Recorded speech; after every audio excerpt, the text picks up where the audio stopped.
Friends, hi, everybody. Welcome to this channel. And in today's video, I will show you and tell you how you can fix the situation if you have an app not loading on your iPhone. Please don't forget to subscribe to our channel. Also be sure to put your likes and write comments. So let us get started with you. And first of all, please open your phone settings on your iPhone. Then at the top, click on your name to go to your Apple ID.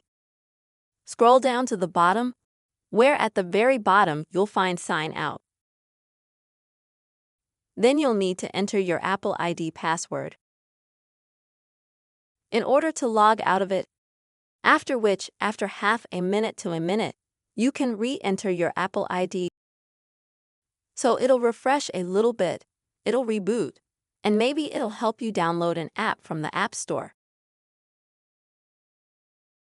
If that didn't help, then go back to Settings, swipe down, find Screen Time.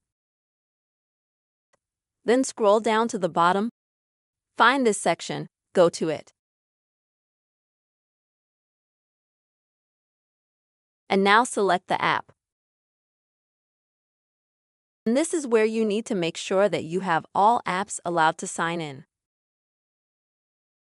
If any of the apps are disabled, you just need to activate with the button in front of it. Next, go back, go to Content Restriction.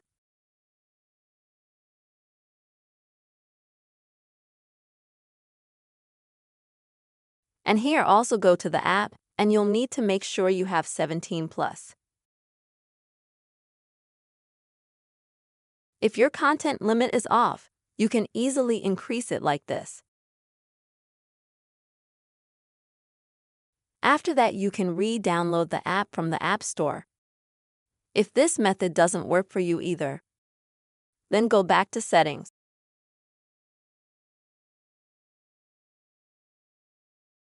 And scroll down here, go to App Store. Then scroll further down, find App Downloads, and then turn on the very first feature.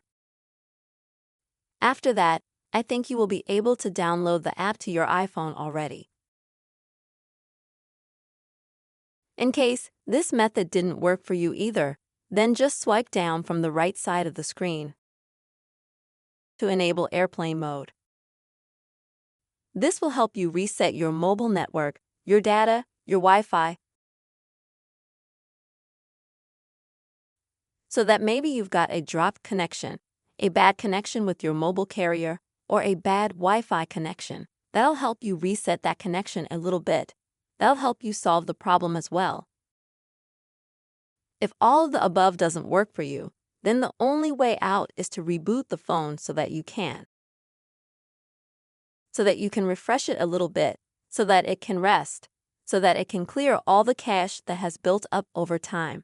And after you reboot it, I think you should be able to download the app through the App Store to your iPhone without any problems. Friends, I really hope this video was helpful for you. Put likes, write comments, and also subscribe to our channel. See you soon.